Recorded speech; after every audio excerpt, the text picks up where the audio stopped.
Welcome to Warrior Class. where the teachers whoop ass, and And you you will will too. too if you pass. Yes. All right. We're trying to add Belay in here. He's been reluctant. He's showing himself sitting on a statue. It says he's in here, but he ain't showing. Must be like working on his ninja skills because we sure can't see him. But greetings, everyone. Welcome, Piper Carter Podcast, our new member. Greetings, peace, family. Come on in, come on in. This is going to be a interesting one. One in which we Belay, are you there? He's saying they won't let him on. They won't let him on. I understand. Try to go back in through that thing. Um, this is going to be an interesting episode. Yeah, Bo. Um, Absolutely. we dealt with death and the warrior before. That was an emotional episode. Um, this time we're dealing with death as well, but in a different way, taking life.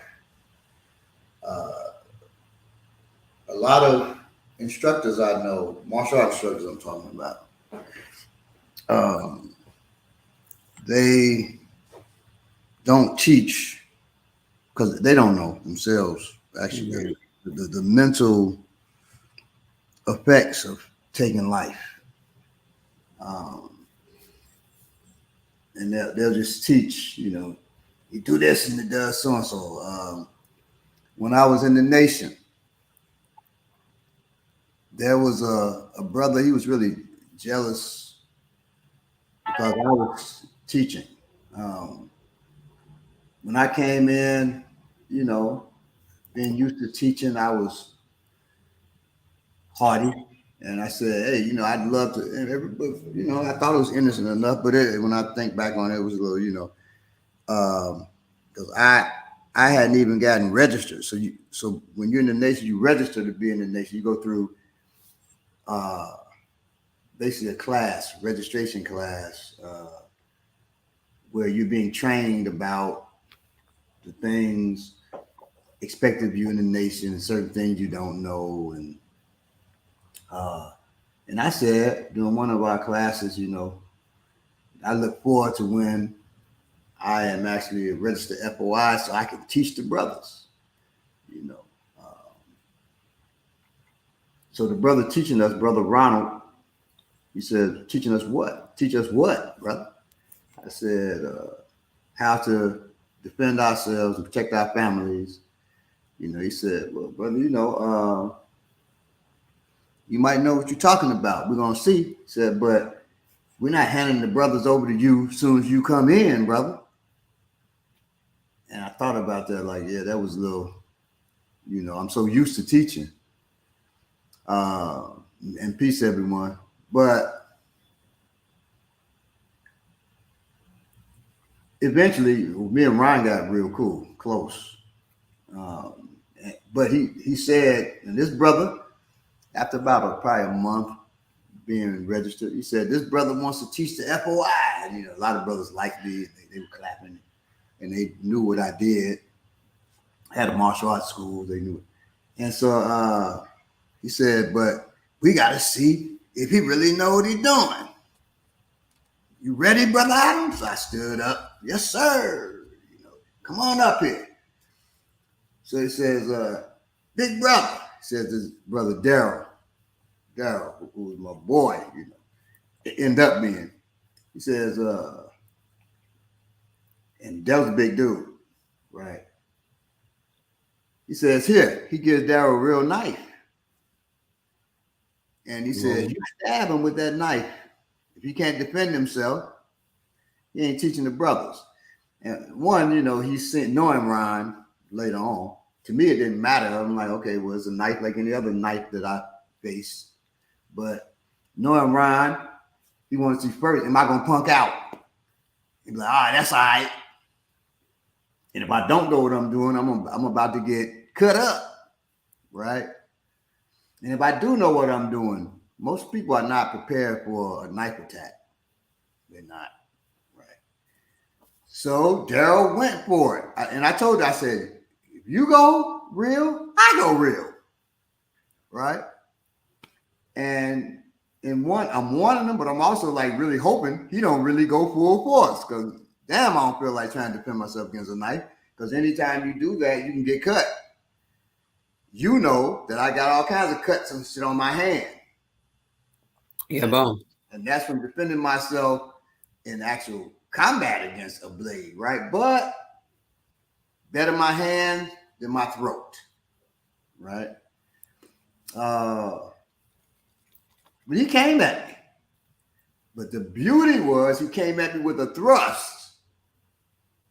Because if he had been slashing like a spaghetti bowl, that'd have been harder. And I probably would have, I'd have defended myself, but I left there with probably a cut or two, right? He thrusted. And as he's thrusting, I smiled. So that's the easiest thing to defend yourself against. And I was like, oh, buddy. And so he thrusted. I went off the line. It went past me. I caught him, caught his arm, and then I broke him down with a wrist lock. And as I'm throwing him, I did it combat speed, because I told him, you go for real, I go for real, right? It's call and response. It's one of our principles. So I hit him with that outside wrist lock, and as he's going over, he's looking up at me, just shit. He told me on Facebook a few years ago. Now this happened when I was in my 20s. I mean, I'm 55 now, right? So 30 years. He told me, man, my wrist still hurts sometimes from that damn wrist lock you did to me and shit. So, and when I took him, turned him over onto his belly, took that knife out of his hand, brothers were going crazy, right? And at that point, Brother Ron said, he teaches the FOI, right? So I was teaching the brothers in Chicago, March number 2. And there's a brother who I won't name. He's a grandson, I believe, of the Honorable Elijah Muhammad. Now, the son of the Honorable Elijah Muhammad, I'm cool with. This is a grandson. He works in film in Hollywood and shit. As a director, he's a cameraman. He was jealous because he wanted to teach the brothers. But this brother, he was I think he was a first degree black belt, and he had been doing martial arts for, at that time, like 20 years. Well, what does that indicate to you? 20 years you made your black belt and you haven't gone any further than first degree. That means you haven't been going to class. You ain't been training. You got your black belt. A black belt is just a white belt who didn't quit. So now but you haven't advanced beyond that. So he wasn't prepared to teach, but he was just jealous at me. And back then I looked so young, man. He didn't like, this young dude coming in here. And that's shit I faced, not just with him, but he didn't like it. So now Brother Frank was the supreme captain, and I worked with Brother Frank closely, right? Brother Frank loved me. This young brother can throw down like this. You're going to be right here with me, right? Made me a captain, this and that. Brother Frank, that was my brother. So I was always with Brother Frank. Brother Frank moved to a different position, right? Took me with him. And we got a new supreme captain, Brother Sharif. Brother Sharif didn't know me. But he knew this brother who filmed, worked in film. So he appoints the brother to train the FOI. So the brother stands up there. There's been people teaching you to protect, and this jab at me, to protect yourself and your family. I'm going to teach you to kill. And brothers who are close to me are cracking up. People looking back, I ain't saying nothing. I'm keeping my face straight. They're cracking up because they know this dude ain't killed nothing except maybe a fly and a roach. He cannot teach you to do what he has never done himself. Now, he can teach you a technique that could lead to somebody's death, but to teach you to kill is ridiculous. And you have never done it. You don't understand the mental effects. You don't understand what can happen with that shit, right? So you're teaching people, Kalonji coming in. I guess you're coming in to help Belay make it in. You know, so you are teaching people something like that. And I know you ain't never done it. How do I know? You, of course, you know, ain't nobody walking around, hey, I killed 5 people. And if they are, they're lying or they're insane. You know. You know by the way a person moves, talks, you know. It's hard to deny that thing. Okay, we got Belay in on this one. All right, hey, Belay. Peace. I had to use my phone to come in for some reason. Yeah, I don't know. And not Kalonji in here, but he's like in the background or something, like invisible too. I don't know what's going on. It wouldn't allow me to come on through my computer. It told me my internet was off. It's very strange. I got on with Jared Friday. I think it was Friday, and they had a hard time getting in, and he had to do something on his Earn Your Liberation show. And he had last Monday, and he had to do something. Maybe it was Friday with Rosa Clemente. I can't remember which one, but he had to do something to get them in. So I have to talk to them about that. I don't know what happened. Greetings, Belay. Peace. I'm going to have to probably come out for a second and try to figure out how to fix this phone. I'm going to have to hold it like this really steady and won't be able to get my notes. So give me a quick second if you can, and I'm going to come right back in once I get this together. Yes, sir. Yeah, bro. So that brother who, you know, jabbed at me with knowing he doesn't know. But see, this brother before, when I first started teaching, he had a real issue. I'm teaching the brothers how to do a rear naked choke. Nobody had really seen that. UFC didn't exist when I taught it, right? So people hadn't really seen the rear naked choke. They saw professional wrestling is done wrong, hand on top of your head. On purpose. Yeah. So I did a rear naked, I'm teaching the brothers rear naked choke. He said, excuse me, brother. Excuse me, brother. Excuse me. You know, you're teaching this to the brother. This ain't gonna work. This ain't gonna work, brother. I said, brother, this will knock you out in about 10 seconds. It will work. He said, brother, I don't believe it. Brother, you can put it on me. I don't believe it. People talk about this shit today because he also ran into a person, me, who don't give a damn. You say put it on you? You know me. Okay. Right. Well, so he said, put it on me, bro. I don't believe that'll work. I just snatched him to me. And I'm just looking at the brother, so he said it doesn't work. Count it down.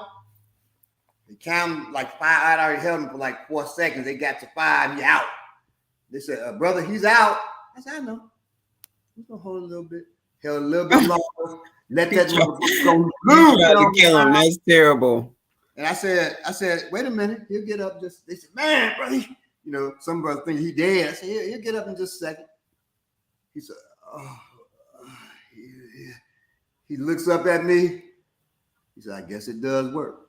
Yeah, at least he admitted it. Yeah, you ain't had no choice. He's embarrassed. All the brothers looking, and they were always, ever saw him bring that shit up. Like, man, remember when you knocked out brother so and so?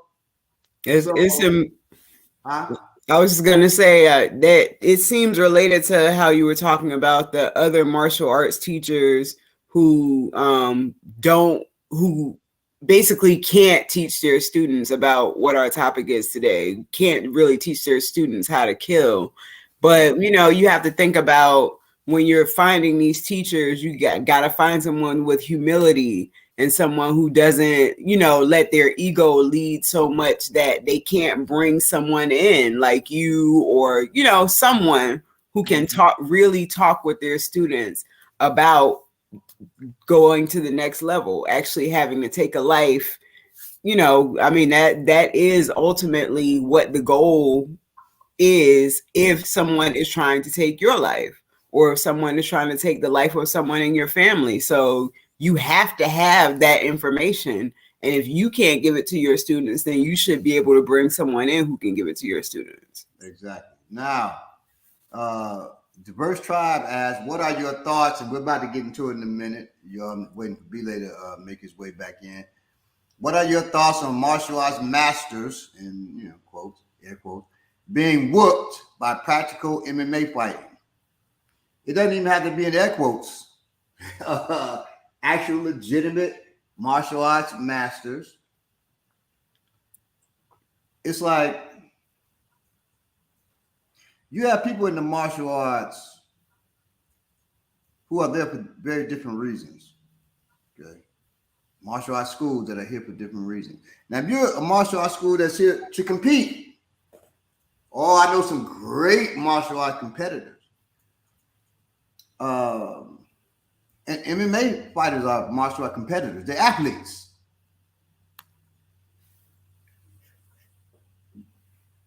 They, in their arena,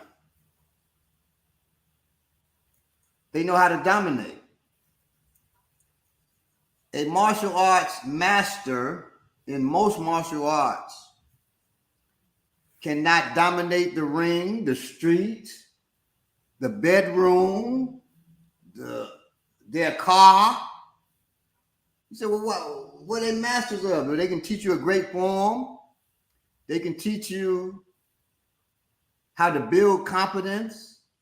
These things are valuable. Yeah, well. Okay. But if you're seeking to be able to protect yourself for what's going on out here, those martial arts masters nor the MMA fighter are prepared for what's going on out on these streets. Neither one of them. Okay. So that's my thoughts. So if you put a martial arts master who's great with forms, great with teaching people to win competitions, sickle competitions, sword competitions, doing that kind of shit, that has nothing to do with being able to defend yourself. Dr. Moses Powell said a long time ago, I know men who can eat razor blades and, walk on fire and all that, but I want to know, can he fight? My father will always say similar things like that, right? Well, that martial art master who could teach you that great form, he step in the ring with an MMA fighter or the cage, he gonna get his ass whooped. And this is what you see. And then when they get too esoteric, they're doing the chi, throwing their student with chi, which they're not throwing nobody with no just chi, not touching them.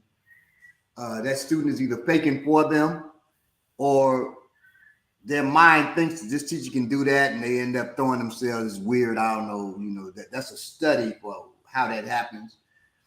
Because I know all these folks aren't just out here faking for these teachers. That some of them really believe in these teachers, doing this crazy shit, moving and making them jump all over the place, just insane, right?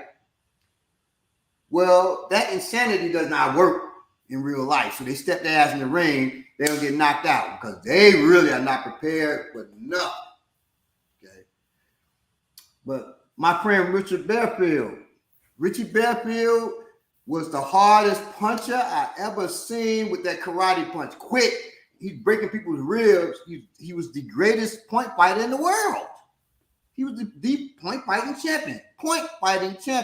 If he stepped into an MMA ring, he would get his ass tore up. I used to spar with Richie. We would do point fights, playing around. He would tear me up. Then he said, well, let's, do how you do.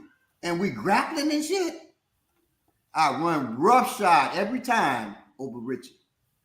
That's why he loved me so much. Like, man, we got to work together. Right? Because you recognize that point fight hit, then they stop you, and they give you a point, no point, all that kind of shit. That's nice. It teaches you fast. You got hair trigger punches, and your footwork is immaculate. But you cannot defend yourself out here because of what's that. But I told him your footwork is so immaculate. I could work with you and have you able to defend yourself because footwork drives all technique. Right? So I could have you. Yeah, Bob. Time able to defend yourself out here, but right now you're not ready for that. So MMA fighters that are beating these masters out here and so-called masters, that don't mean nothing because they're not ready for the street either. Right. It's just levels. Right. It's just levels to this shit for real. For real. I'm ready for the street. I step in the ring with goddamn Kamaru Usman. I'm gonna get knocked out. I have no doubt about that, and no problem with that. I have no problem. But as soon as we step outside that ring, Kamaru's in my world, and he would get to it, and I'm sure he has no problem with that. He knows he'll catch one. I wouldn't even have to tool. No, or any other tool, right? But I would pull a tool. What does that mean? I would pull a tool. People say, well, what about if you don't pull a tool? I am going to pull a tool. If I have to defend myself against a 90-year-old woman who tried to attack me, I'm not trying to attack her. She's trying to attack me where she catches a tool.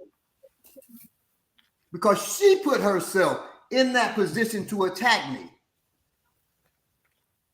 See, my mind ain't like goddamn Kamaru Usman. My mind is like these dudes that do the beautiful forms. That was never why I was interested in martial arts from a little boy. When I first was talking about martial arts, my first introduction, my father took me to see Five Fingers of Death. Five Fingers of Death. It wasn't the Karate Kid. That shit didn't exist when I started training, right? It was Five Fingers of Death. And which is actually when I saw it was called the King Boxer, right? Well, the King Boxer was in Chinese. It wasn't. So, and my father was so into it, he ain't interpreting. I'm just asking them what they're saying. What ever so often. I really didn't care though much about what they're saying, just enough to keep up with the plot. Because I'm looking at what he's doing, hitting people with that palm. His palm would turn red. It was great. If you haven't seen the King Boxer, which is called Five Fingers of Death, now see it. He boom, hit him with that palm, kill him. And I come home, I would always talk about the movies. I'm talking about the techniques. I kick and I fall on my ass. And my father says, you are about to start training. I said, what? African martial arts. Okay. Well, he said martial arts. Everything it was just African martial arts to him because that's what he did. Right? He said martial arts. I said, okay. And I'm like, and I'm thinking all martial arts like what I just saw on the screen. Mm-hmm. But as long as I know how to kill a motherfucker, I'm at 4 years old thinking that. Not how to do a form. They wasn't doing forms in the karate movies. Back then, we call them karate movies, martial art movies, kung fu movies, really. The closer you got to a form in those movies, before they fight, they hit in the movie, right? They do all that kind of stuff, right? That's the closest we got to. They weren't working the actual form. We didn't care about that shit as little children. We want, how can they throw down? We lost that when the Karate Kid came out. Which also didn't deal with forms, but now we want, the parents are going nuts. This could teach my child philosophy. They can wax on, wax off. It changed the whole goddamn landscape of martial arts in the United States, at least, because that's the shit we wanted after that shit came out. But before that, it was about, can you throw down? Children leaving the theater trying to fight, you know. Yeah, that's what we did. We watched that and then went outside and fought. You walked outside, Right. everybody was doing martial arts when you walked outside after that. Exactly. And it wasn't MMA fighting. No. We were trying to throw down. Yeah. That is what I grew up in, right? So when I started training, all I knew, I'm just doing martial arts. I didn't know shit about Asian martial arts. I didn't know there was a difference until I got, you know, probably about 7 or 8 when I really recognized a huge difference. Okay. And I know a difference in my mind. So in training, my parents never said to me, you know, you stab a motherfucker if he try to take from you or whatever, you know. Really? No, they never just said you stab a motherfucker if he try to take something from you. Never. You don't have to. Well, with me, because of the way I was raised, right? And the things I saw. So for me, I told y'all before, I was 8 years old. I'm eating a taffy apple. I didn't eat peanuts. So I'm the only person in the school who had the taffy apples with no peanuts. So it was different from everybody. Everybody had the peanuts. They wanted my taffy apples though, because it was just different. So now you can't have my taffy apples. So this one dude sits with me. Hey man, let me get a bite of your taffy. I said, man, nasty as hell. Nasty, man. And you know, years later, I realized he didn't have taffy apples. Like we would wait and get bags. You know, some children only get one bag. I get a whole box of taffy apples. Dang. Family pitching in and get me, you know, my taffy apples. So I get that 2 boxes actually because I have my box of taffy apples. And then I had to get a box for the family. We had the peanuts. We were just as poor as everybody else, but everybody pitching in, you know, father, mother, cousin, because we don't give them a taffy apple. They want to get one. And so, you know, and my mother was sacrificing. This boy don't eat peanuts. I'm gonna get him them taffy apples. You give me a whole box. So she said, Adam, my father, we're gonna get this boy a whole box. All right, we'll get the boy a box. Right. You talking about the kind like the caramel, like the taffy all over? Right. It's red. Well, most people, it's the peanuts on there too. Right, but it's brown. Mine had no peanuts. You talking about the kind that's brown, not red, right? Yeah, we didn't do candy. So when you hear candy apples, like they said, yeah, candy that's why I was making sure I know what you're talking about. Yeah. Brown. So they said candy apples on Good Time one time. That's how you know that shit was made in California. Right. In Chicago, we don't say candy apple. We don't fucking no candy apple. Candy apples is the red actual candy stuff. And that's why they call it candy apple red cars and shit. Right. We did so we got taffy apples. Right. Which is caramel apples. Right. They caramel with and without peanuts. I knew what you was talking about. I just wanted to make sure there's a difference. And I want to say you really see them without peanuts. That's all I got, right? So they hard to find. Ask me for a bite. I'm like, no, that's nasty. Some people might, you know. I just wanted to say you had boxes of taffy apples. That's why your teeth. Well, that ain't why my teeth jacked up. That and all the other sweet shit. I'm saying you was doing a lot. You was doing a lot because them shits. Oh, I was. Whole sweet potato pies, all that kind of shit. Yes. So them shits sweet as hell, bro. Yes, and it's sticky. It's hard. Yeah, them shits is like, mama, like, you get one. Well, I'm gonna tell you. I'm gonna say this. And I'm gonna go back to my story. I had veneers. I was at the. So a student of mine had gone to Chicago, bought back me some Garrett's popcorn, and they bought back a taffy apple without the peanuts. I'm at the National Black Arts Festival doing poetry. And as I'm doing the poetry, I'm eating a taffy apple. And I pulled my fucking veneer out with the caramel. And so I did something like look down, I pulled the veneer out, stuck that bitch back in my mouth real cool, like, you know. I know you played it. I know you played it. Trying to hold it in with my tongue. That shit was crazy as hell, man. But anyway, so wow. I'm eating my taffy apple, and dude decides to just take my goddamn taffy apple, one of them out of the bag. So I had another one folded up in the bag. I was going to eat both of them. You know. Before I left and went home from school, he takes it out the bag.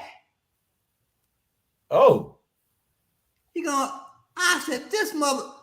So I put down my taffy apple, put my hand on, I pulled the stick out, and it's pointing. I boom, slammed that shit through his hand. I put my bag over to the side, put my stick back in my taffy apple, and back to eating. Went back to eating. The teachers come over. What in the world happened? One teacher takes him away. One teacher takes me away. But he didn't get my goddamn taffy apple. So I always thought like that. That was 8 years old. Moral of the story. That's a very Chicago story too. He was born. It was in his blood from the beginning. Yes, it was. And I that type of instinct. My family thought they didn't have to. You know, my mother, I didn't know. My cousin told me this. My mother did not tell me. My mother would keep certain things from me. I guess she thought I'd go off the rails. My cousin told me that my grandfather, my mother's father, he looked at me and said, well, that's the killer in the family. When I was a baby. Now, he passed in 72. I was born in 68. No, he passed in 70, I think. I think he passed when I was 2 years old. So, I don't remember him. So I think he passed when I was 70. My cousin, I said, really? He said, yeah. Now, I did know that him and his brothers were all killers, man. Murderers too. We're going to get into the difference, right? I know because his name, biological name, birth name was Aaron. But on all his records, it says Doug, D-U-G, Doug, not D-O-U-G, Doug, D-U-G. That name was a nickname given to him by white folks because he dug so many graves for white folks. And you say allegedly. You can't do shit to my grandfather, nobody else in the family. Thing on. My mother told me a story once, and I was like, wow, she told me a story about him, right? When I was really doing a lot of study on family and genealogy, and that he used to do hits with these white folks back in my grandfather was born in 1800, I think 1896. But he would do hits with these Oyinbo and Oyinbo white folk. And I guess they were paying him well and just to, pleasure of killing some white folk. So he would do it for him. And he hit white folk. A black man did it. They wouldn't suspect another white person. So this rich white folk would pay him to do these. So some kind of powerful white man, he had done a hit and ran back to their house. They had the dogs looking for him. They said the dogs and look for this nigga and said he ran in here. So the white person said, no nigga in here. He's on the door. Hiding, ready, in case he got to, move on some cats before he died, right? They said, well, the dog say he here. And so this man, whoever he is, I can't remember. My mother told me it was, I can't remember. Said he came to the door and was like, ain't no nigga here. My wife said, ain't no nigga here. Ain't no nigga here. They said, oh yeah, Mr. So-and-so, you right. And they left. And then my father, after they left, he left. He tipped on back home. My grandfather. So that's Doug. D-U-G. Doug Dobbins was my grandfather. So it's always been the family. So when he looked at me, killing the family, he didn't say the murder in the family. My mother sure wouldn't have told me. Right. He admitted it then. He said, that's the killer in the family. Talking about the next generation. So it's always been there. So my mother would see certain things, and mothers would mess with her. She'd come get me, and then when I go to a certain level, oh, Adam, she feeling sorry for the mother. So I had to tell my mother, don't pull the muzzle off the pit bull if you don't want the pit bull to bite. Once you take this muzzle off me, well, I'm biting, right? So, yes, it's always been there. I just want to say peace to Doc Peggins. He's in the chat. Peace, Doc. How did he know what baby Baba was capable of? Okay, so my grandfather was known to do amazing shit, right? I won't get too esoteric with that, but he was known for doing amazing shit like that and feared because of it. Probably also because he would kill a motherfucker. But he was feared, by people. The stories about, white man, he stole the white man's cow, killed it, dressed it. That means you're taking all the stuff out and the fur off. Right. And he cut it up and gave it to the community. Wow. And my grandmother and grandpa always feeding the whole community. It was 13 of my mother and her siblings, plus my grandparents, that's 15, plus cousins they were taking up. My cousin told me it would be 20 of them in the house. They taking care of them, plus the community, right? So he had given so the community wasn't gonna tell. He had given the food out, the cow out to the community. White man comes say, Mr. Doug, they call him Doug, right? Mr. Doug. Now imagine what they thinking. They calling him Doug because he dug so many graves for white people, but they ain't killed them or arrested them.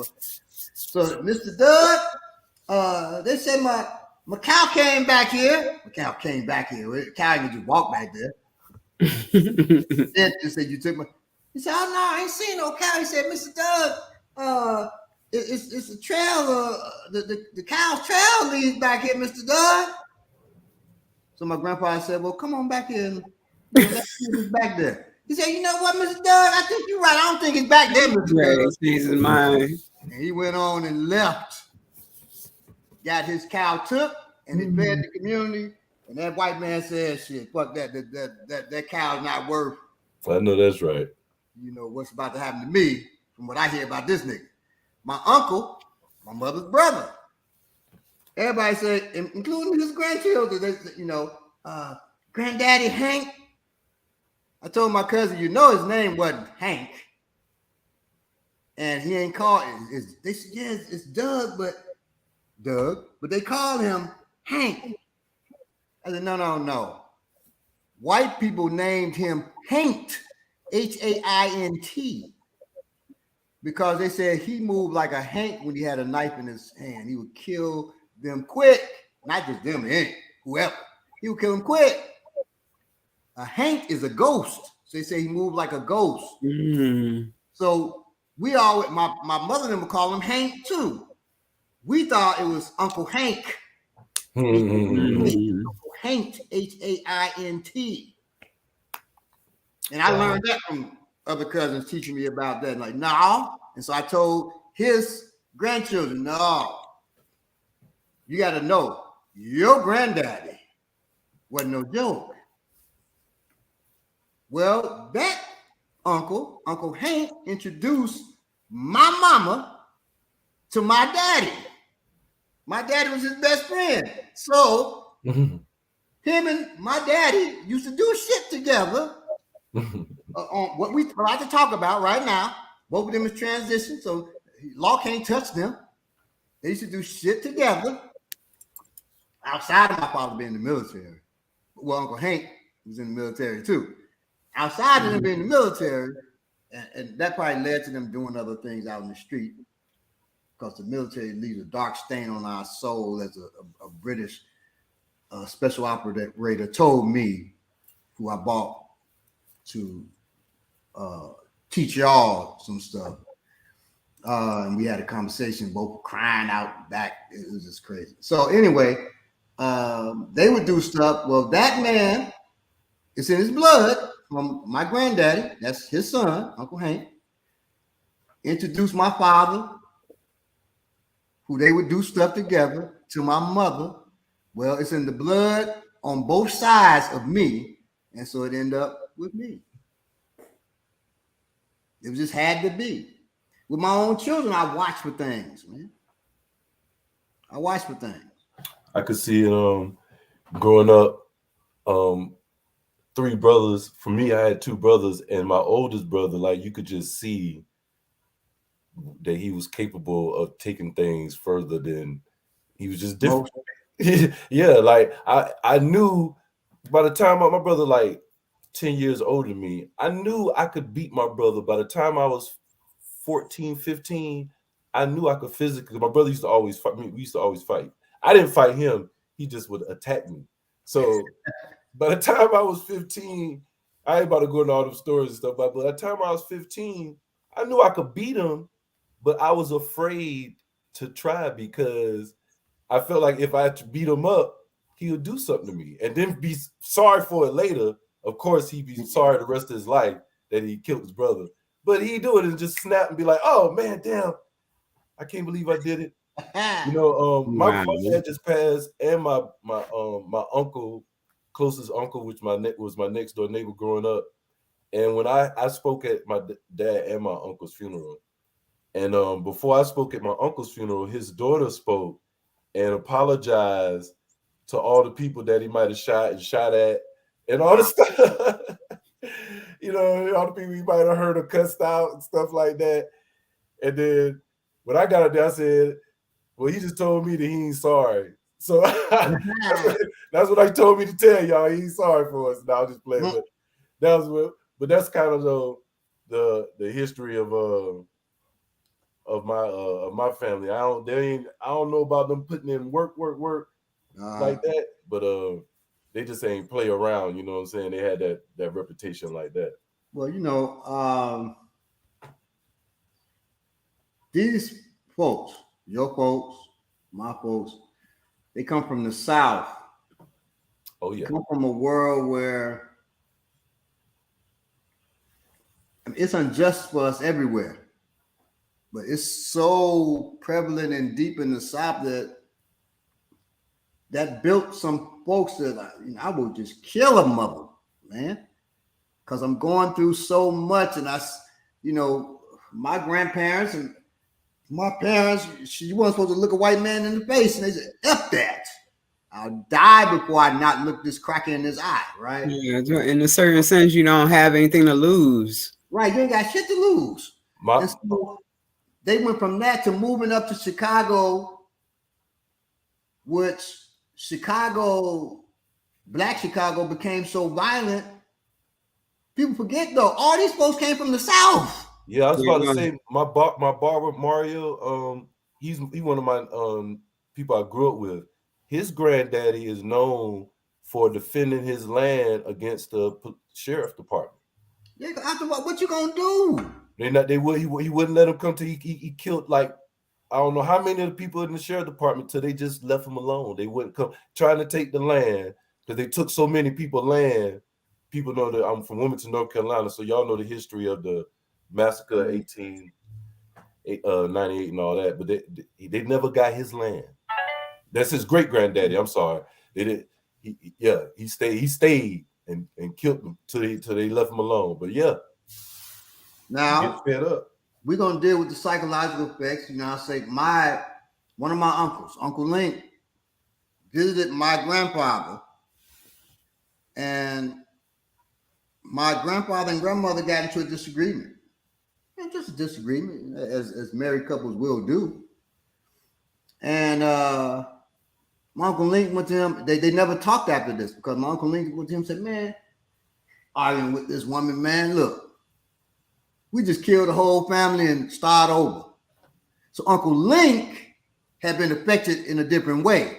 He wasn't able to, and sorry for any of Uncle Link's, if you got, I got to ask my mother if he even had children. Sorry for if any family members are looking that, that are linked to Uncle Link's side, but this is the truth. He said, look, don't never come back here again. Uncle Link wasn't able to do what needed to be done and then be normal after, or cast that off, whatever the hell normal is, but to cast off what you've done and then be able to function after. Yeah, bro. So we're gonna get into it. All right. what exactly does it take to kill someone? This won't be a confessional. Certain things will be talked about, though. Let's see. Hold on. Let me. Now, Ominiki stepped. Oh, she stepped out for a minute, I think. She don't want to make no confessions either, Bobby. She'd rather leave. She's getting it together so she don't confess. You know. I ain't scared. I told you we're gonna talk about why they call her the Whirlwind of Death. Stay tuned to the end, family. Yeah. Why they call Ominiki the Whirlwind of Death, boy. All right, so what exactly does it take to kill someone? When killing for the state, it's like stomping roaches. You kill somebody, and my students have all heard me say this: you kill somebody, and then you say, "All right, let's go get some pancakes." Right? For me, I thought something was wrong with me. Because killing somebody wasn't a life-changing experience for me. It wasn't like I killed and then I was expecting to feel, want to throw up, having nightmares. Wasn't none of that. And it wasn't because, killing for the state. You think you're doing right, but it wasn't because I was so patriotic, because I wasn't at all.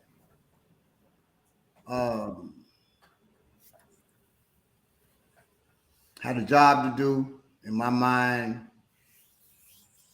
And the training had got me there, and we'll deal with that. But training had got other folks there too. But a lot of folks were. They had life-changing experience. They were having nightmares and crying, and for people, and they could hear the voices of them and their screams and all this kind of shit. That just wasn't there. If it was, I'd have had to just go ahead and leave that environment. I can't take that kind of, just hearing the scream, the lamentations of my enemies, all this. No, I don't need all that. Definitely not going to be affected by that. Because the lamentations of your enemies could be, if you're whooping somebody's ass, they're going to lament. They're going to cry out. They're going to say, you're breaking my finger. You're doing this. And if you let up, that could be the setup for them to do you in. We're working on that in class right now. You're breaking my wrist. You're doing what do you do? In martial arts, when they teach you to tap, because it hurts. That's good. So you don't go too far. But you don't just release immediately. Now, I'm saying for my students. I'm not saying this for you all in other martial art classes.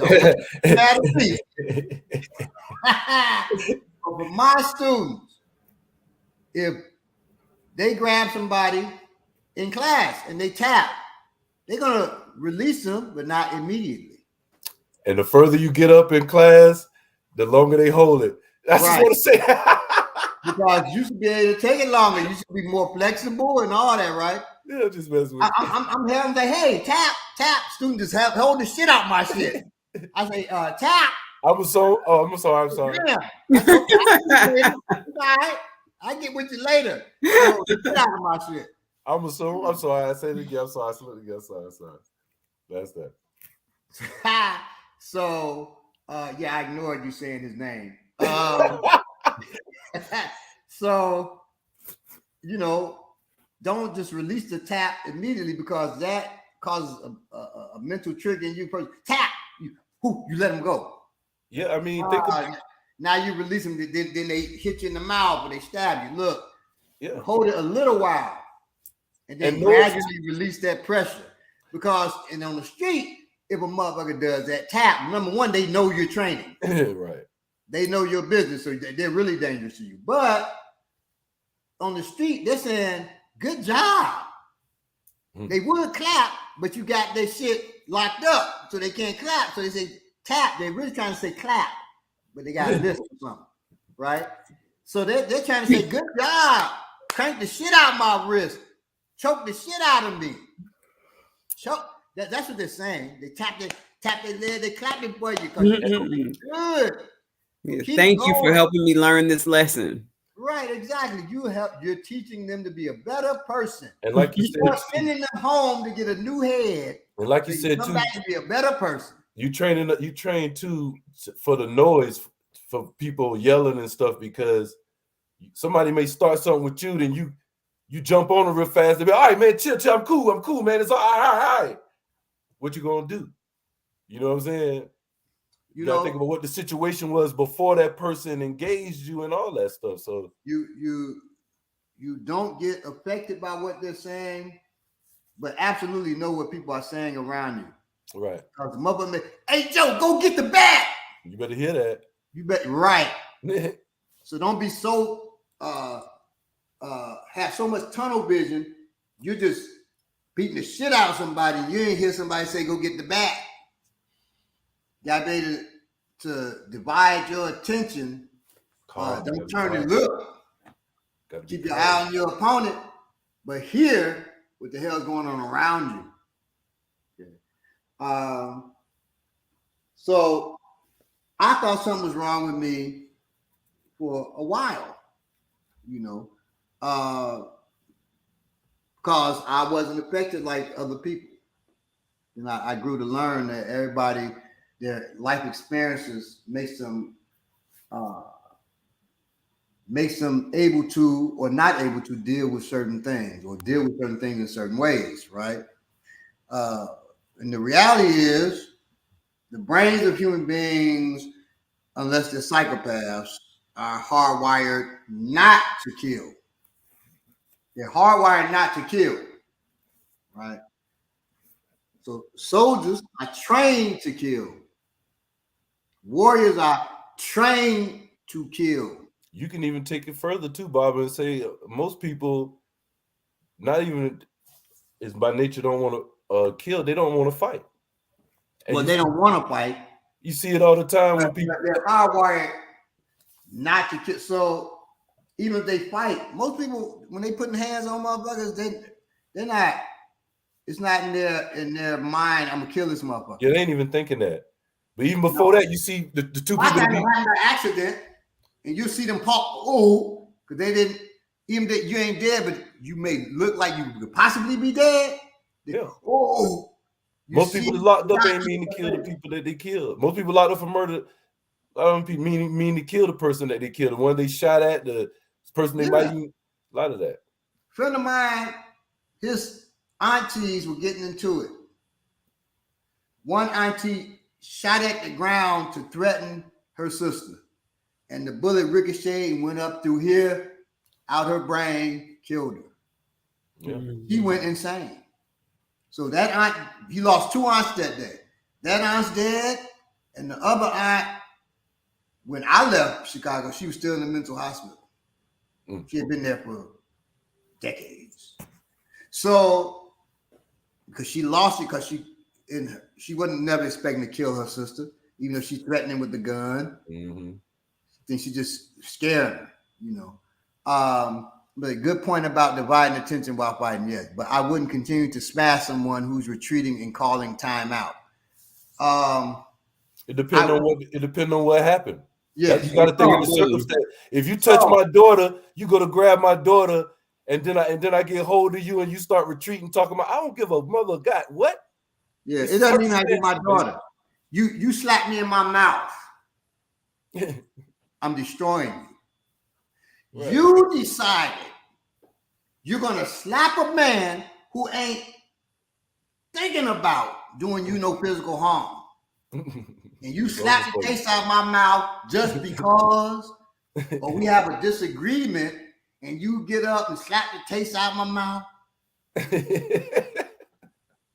I am going to beat the shit out of you. If I don't kill you, it's because there's a lot of witnesses or something. I'm going to beat the shit out of you, and you can be retreating and calling Jesus and saying you're sorry.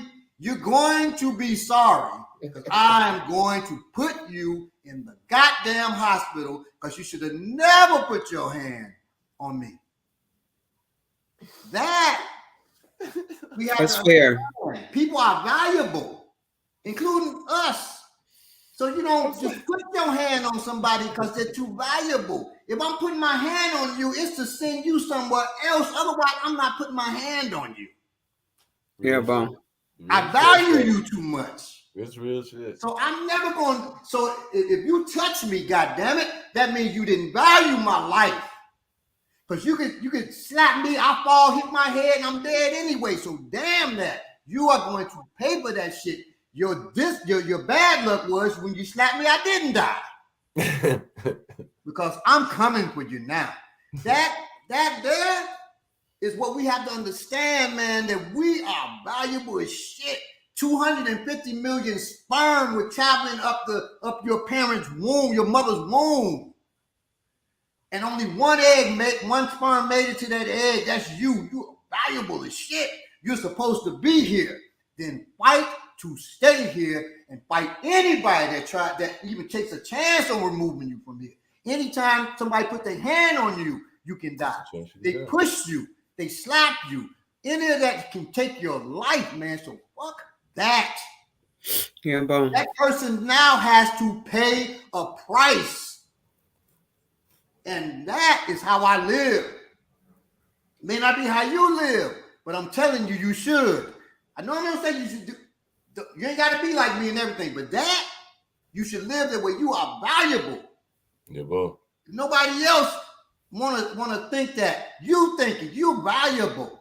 You deserve to be here. And if nobody else loves you, love your goddamn self. You deserve that. Yeah, bro. That need to be a meme right there, but I was beautiful. We got it recorded. Absolutely. I see people just snippet that down on themselves, but so deprecating, man. God, we are right, and those people let themselves get beat up.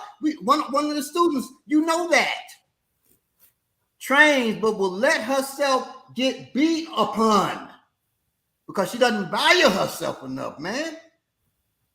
Yeah, bro. That, and I've had that conversation with her. Yeah, bro. You gotta value yourself. Damn that motherfucker. When you know you can take that motherfucker off this planet.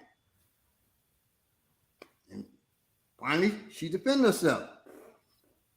Now, she's happier for it. Look, that's me. That and that I just pray for all of us to just value the people around you. Y'all clowning in the chats. When you talking about fighting somebody and shit, fuck that. I need the book of Baba quotes. That'd be, that is a good. Coming to Amazon soon. That's a good book. Right. That's a good book. Ofo Ashe is a book of affirmations, if you will. That's really Balagoon quotes, if you will. I'm compiling my own Balagoon quotes. I've been doing it for about 2 years, just in case y'all don't know. Now, some stuff I say in class cannot be put in no book. Is it on me? So we're not naturally killers. I'm closing out. Okay, I got you. And that's usually a good thing that we're not naturally killers, because the world would disintegrate into anarchy if all of us were. Right. Would you agree, Bob? Would you agree that there are exceptions to that rule, that some of us are natural born killers? Well, like I said, it's in my blood. I don't know. But until I was trained to do so, I had hurt some folk, but killed some folks. Until I was trained by this government.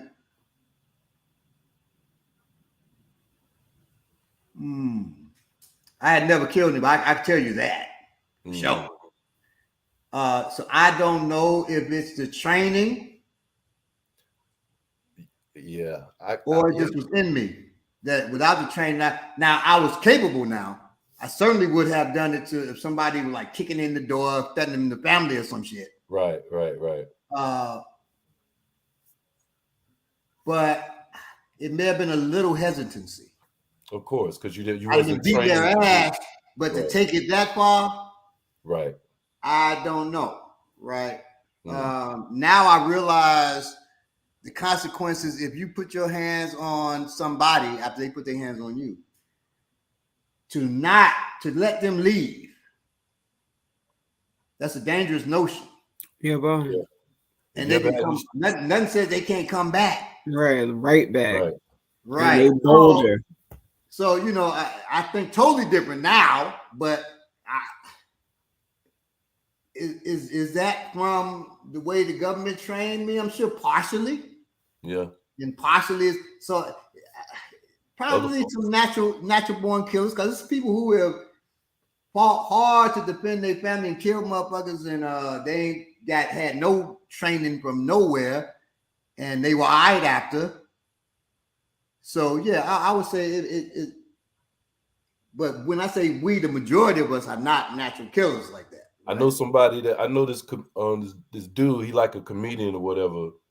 I went to school with him, and in like the 10th grade, we used to walk home from a certain spot, and he was walking across the train tracks where these J's be, the junkies or crackheads, whatever y'all call them. Mm. And this crackhead tried to rob him, and he shot him. He had a 30. He shot him, killed him. He was gonna do like 7, 8 years. He got out after about 3 years, and I swear everything I love, it's like it never happened. I wanted to talk to him a little bit more about it, but he moved like nothing ever. He's still the same. He don't like, I know a lot of people who shoot people and they change how they move forever. Most people I know, because I know a bunch of folks that shot folks, just in case y'all don't know. I ain't saying that most of them was just. And somebody was trying to harm them and they shot them. They never moved the same. They circle your house for they pull up in your driveway. They never moved the same. I know a sister who was with a dude since she was 13. He was 25. I mean, a few folks that shot folks. And she was with the dude, and he would slap her up. And she had a child by him, and that's what led her to changing stuff. He was slapping her up, man, and she cut this dude up like a horror, something from a horror show. I won't say how I know her or about that, but she sliced this dude up. Now, he had slapped her, but she sliced him up a couple hours later while he in the tub, so he couldn't defend himself. Sliced him up like you slice up goddamn meat.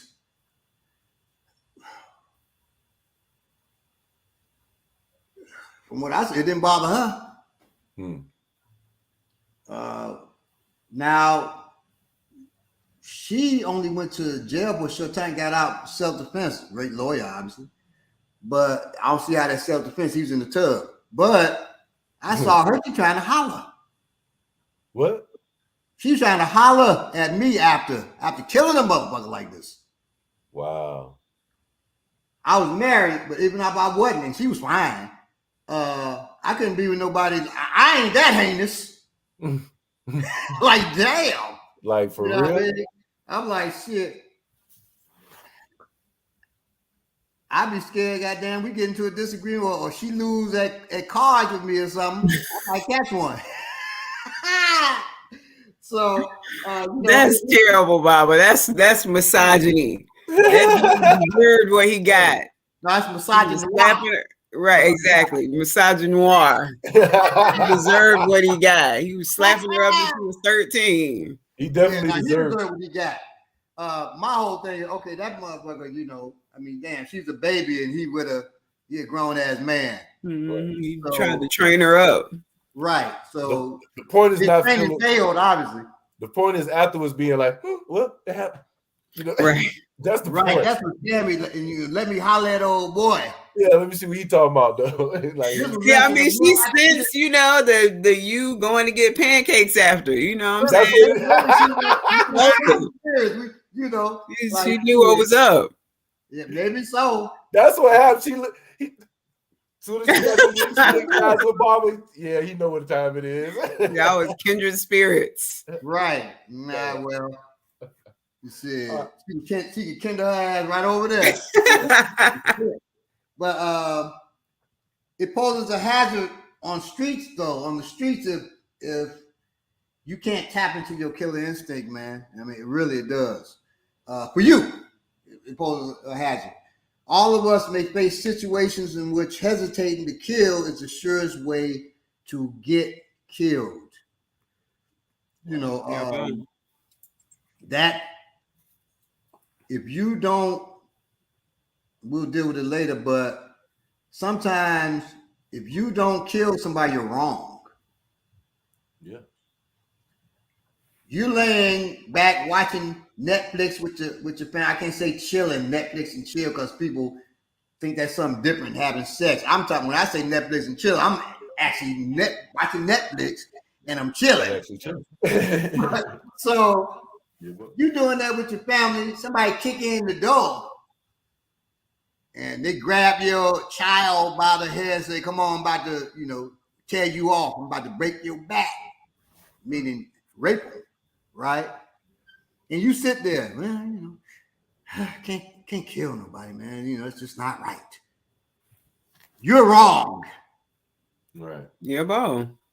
Well, I mean, if somebody's gonna take you away from your family, take you away from everything that you could do for your family for the rest of your life, like, come with me. I was teaching this very thing, and a white girl in the audience. I'm teaching black folks this. She, the lone white girl in the audience. She's talking about, it's wrong to teach people to be violent. Sometimes it's better to give in to your attacker. I said, shut up. Right? You should have said, yeah, you're right. It didn't matter if she was white or black saying that ignorant shit. Shut up. I said, you're going to get people harmed. God damn it. Somebody trying to kill you, rape you, whatever, rape is murder of the spirit, and you don't defend yourself, you were complicit in murder. Yours.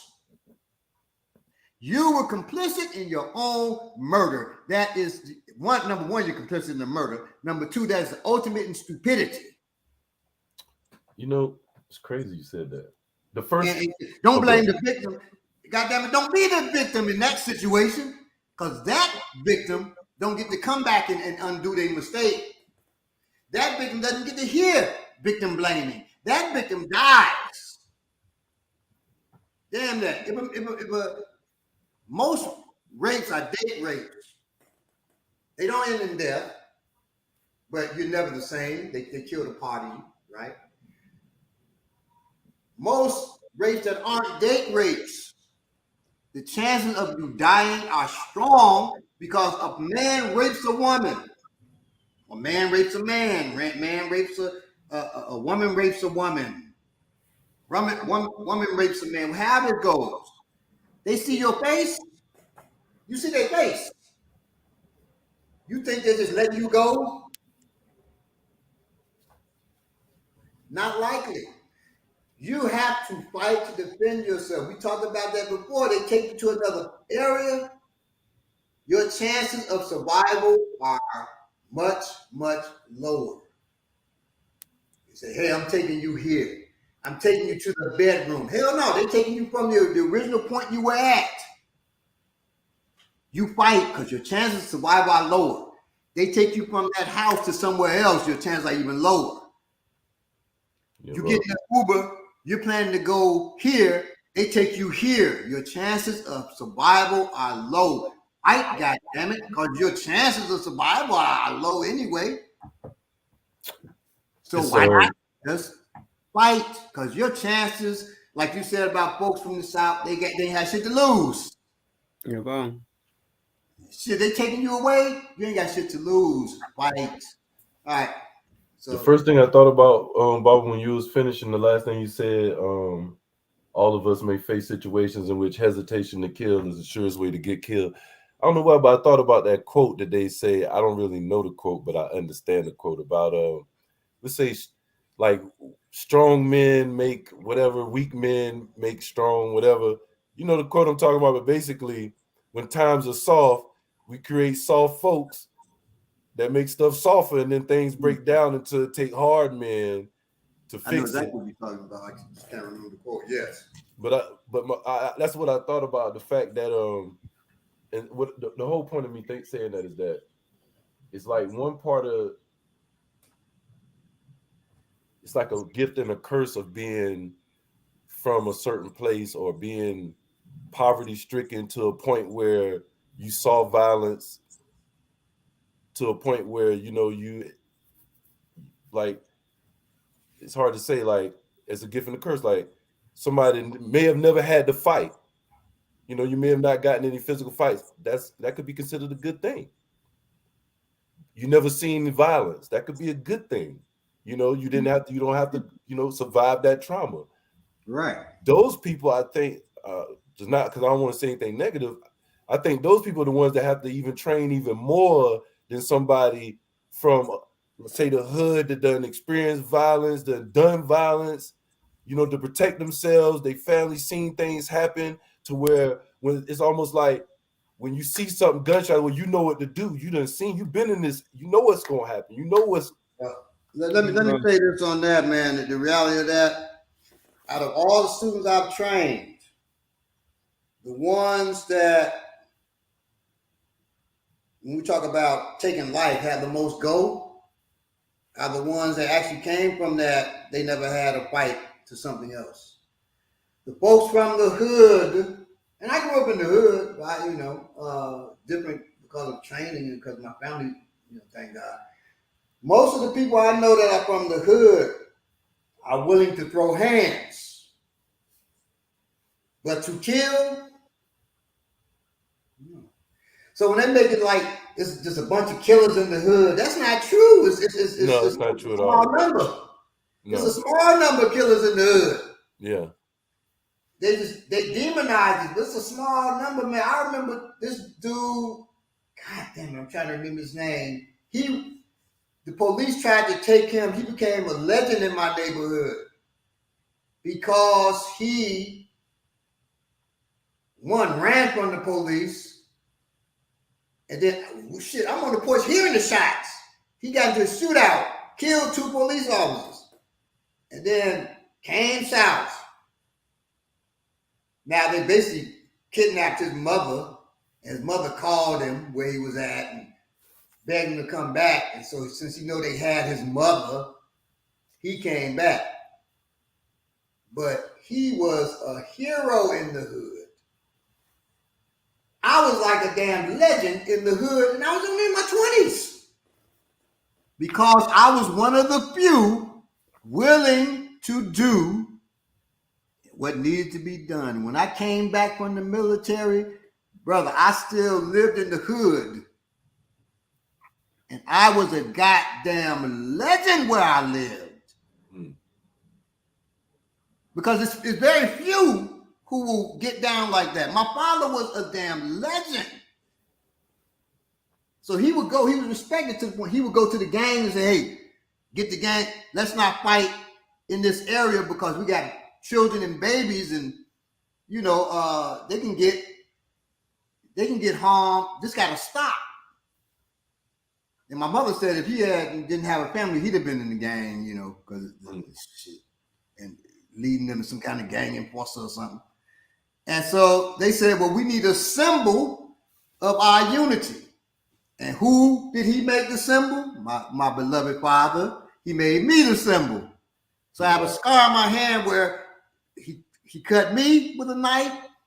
And each of the gang leaders cut themselves, and they held my hand, my little baby hand. I was less than 1 year old. And they became my blood brothers. Wow.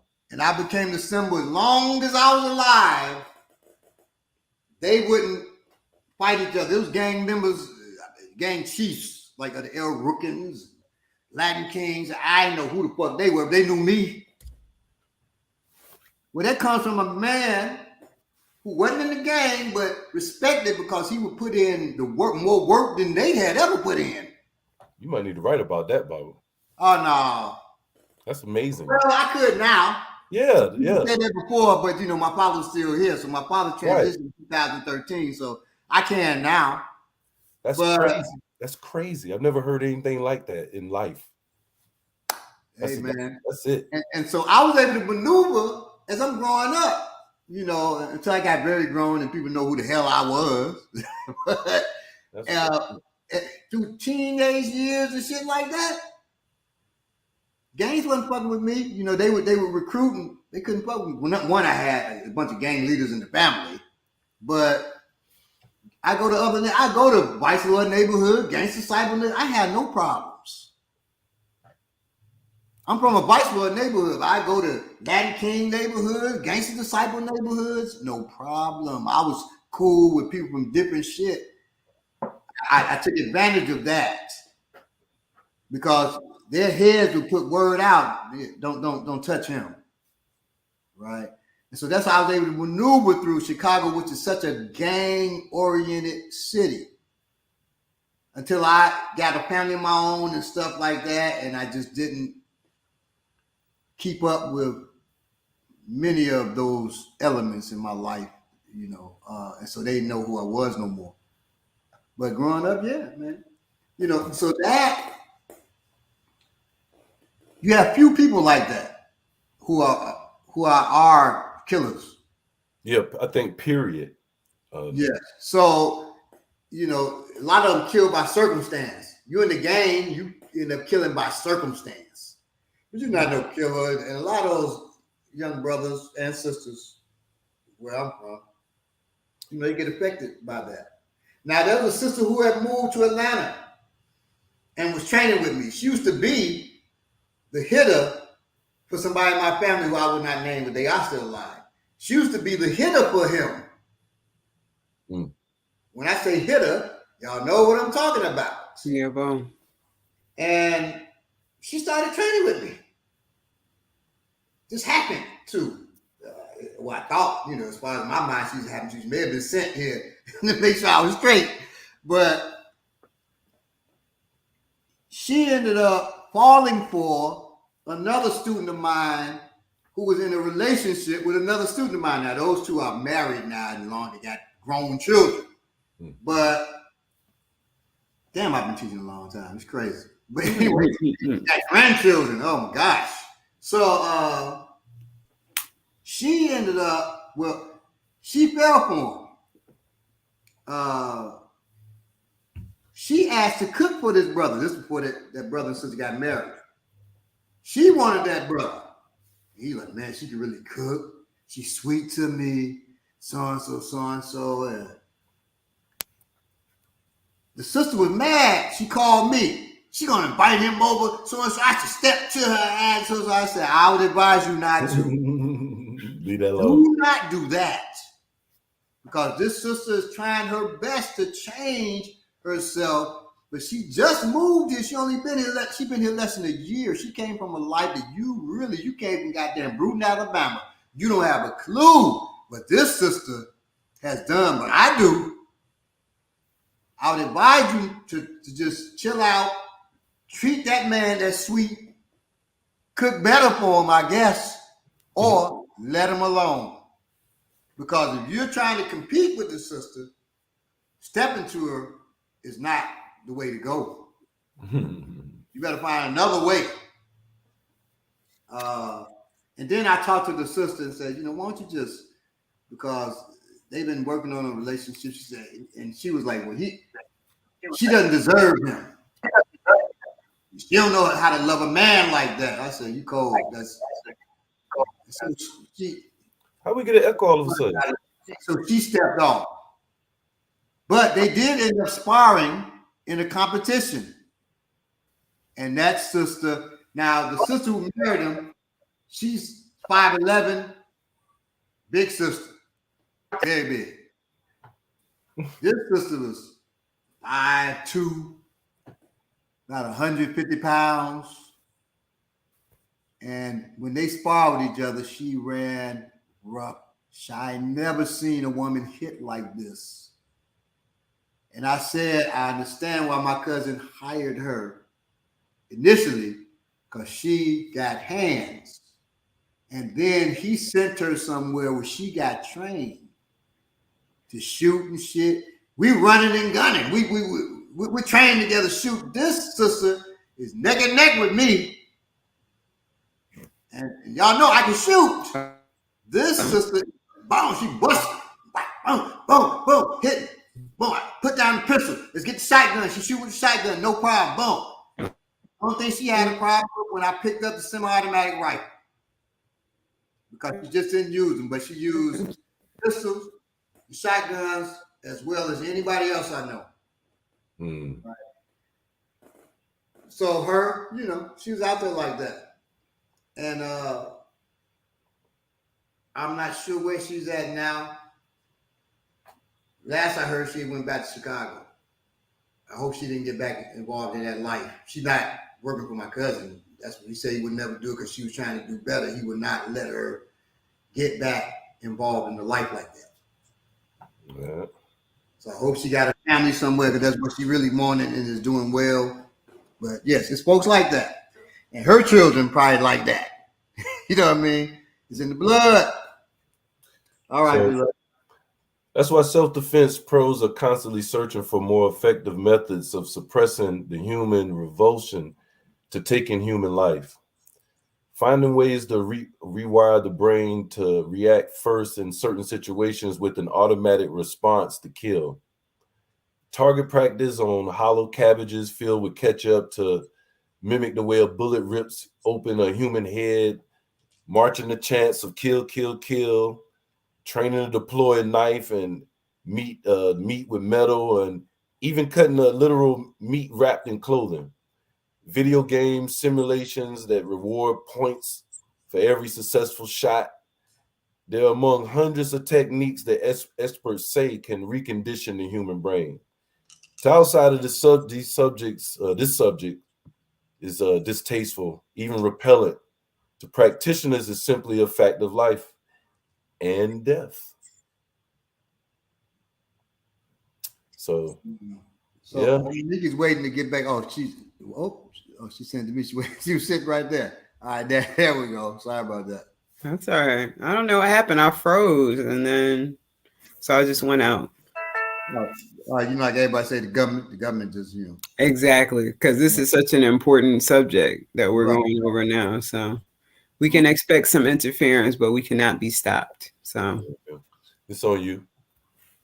In World War II, when U.S. soldiers got a clear shot at the enemy, only about 1 in 5 actually fired.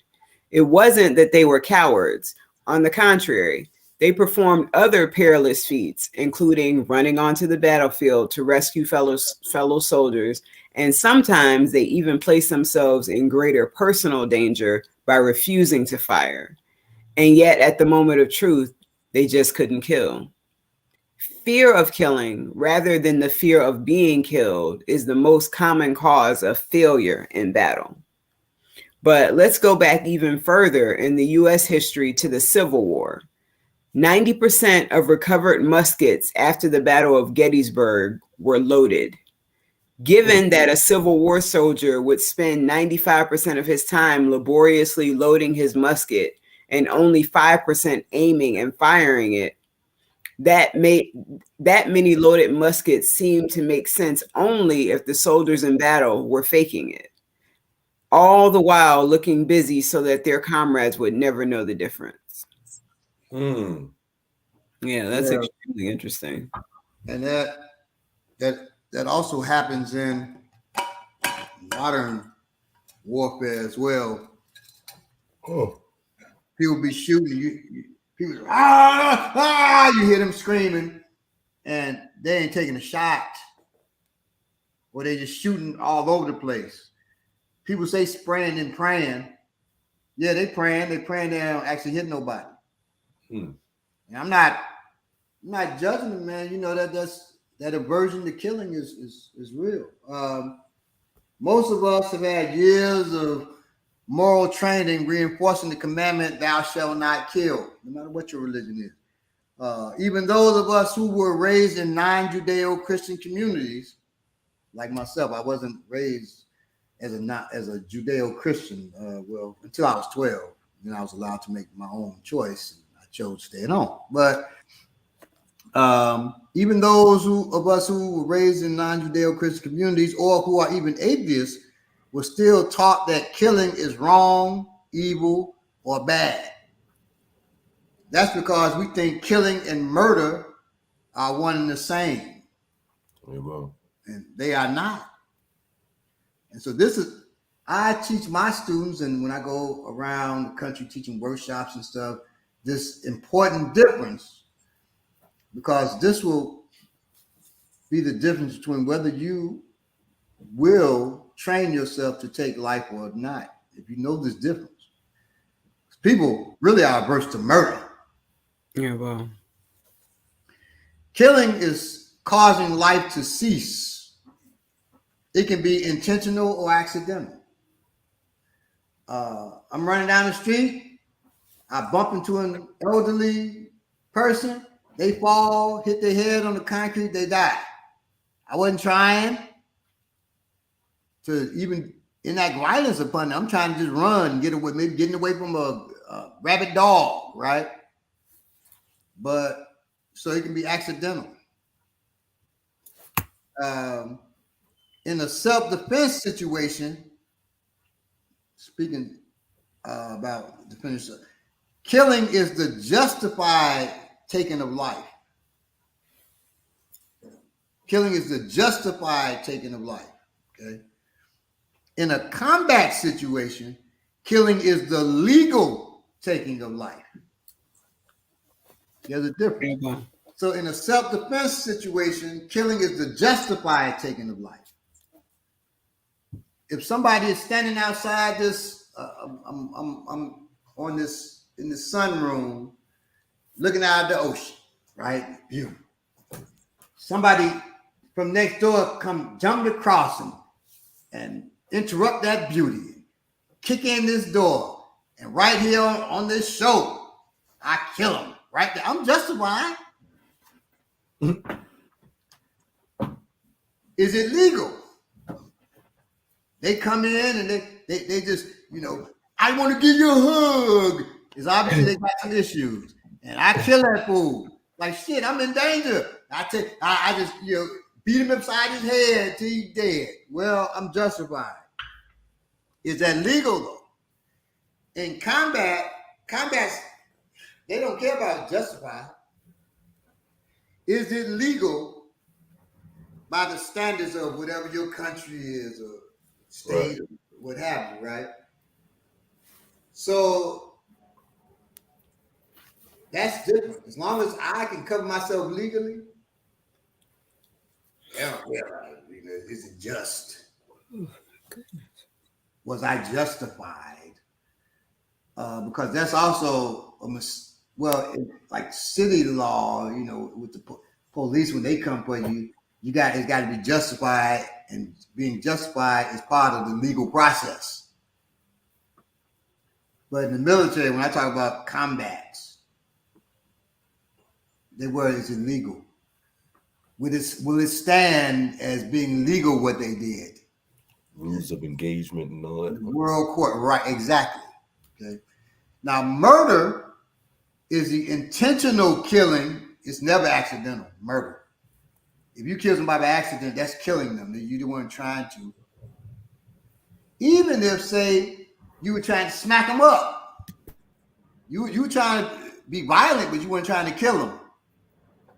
I mean, so that's killing. You killed them. You took their life. You deprived them of life. But you weren't trying, that's not really murder, even though now legal system will take you for murder, right? That's why they do degrees of murder and all that shit. But murder is the intentional killing of the innocent, or it is killing that is not justified. Right. So first, we must learn this important difference and get to know that while murder is wrong, killing is not wrong. And indeed, not killing, like I said earlier, can be wrong. The 10 Commandments was a mistranslation. It was "Thou shalt not murder," not "Thou shalt not kill." That's what it should have been. Yes, I'm sitting chilling, like I said. I'm on the porch. Let's say I'm on the porch.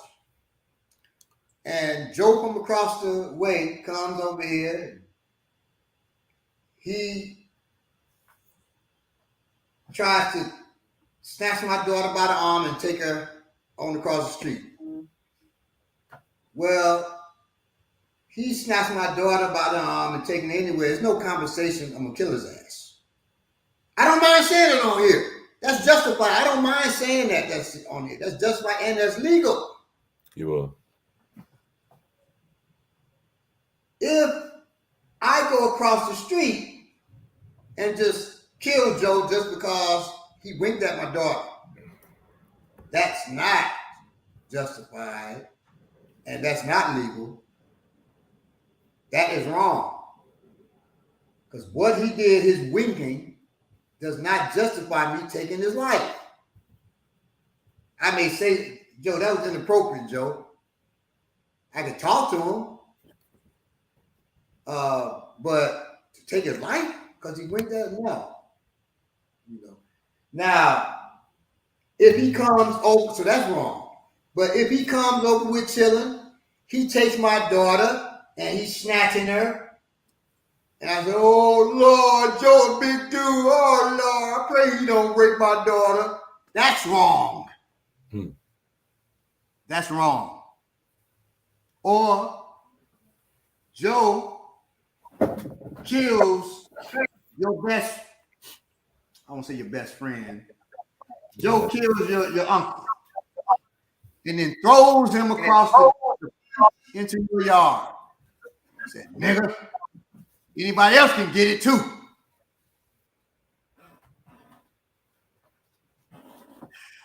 In my mind, Joe, if I do nothing to Joe, I'm wrong. In my mind. Because Joe killed my uncle and tossed him over the goddamn fence. Unless my uncle was attacking him.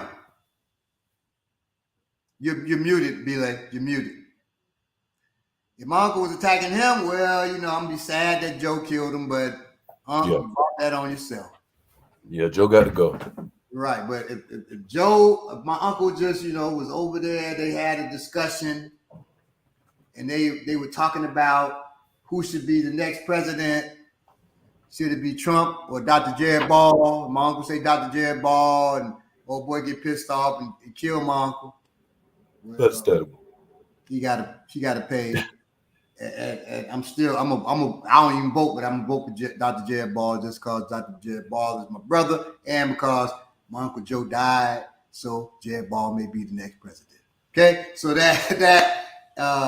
but Joe got to get it, you know. And because Joe is not a real person, I said that, but it was a fiction. You know, this is for those who are watching who would love to come knocking at my door after I finish this. And by the way, I'm not in Atlanta right now. I'm also not. This is not the projects. I'm not outside. I'm on the sunroom. I'm not like outside the project. This is like Project Brick back home. All right. So that's them between murder and killing. Killing is good. Murder is not good. By killing, murder is the killing of the innocent. It is killing that is not justified. It's not always innocent, you know, but it's not justified. If you're sitting with your daughter at the movies, and a dude sitting behind y'all lean over, kiss your daughter on the neck. You know he don't know her. You don't know him either. Is he, oh my God. Well, is it justified to kill him?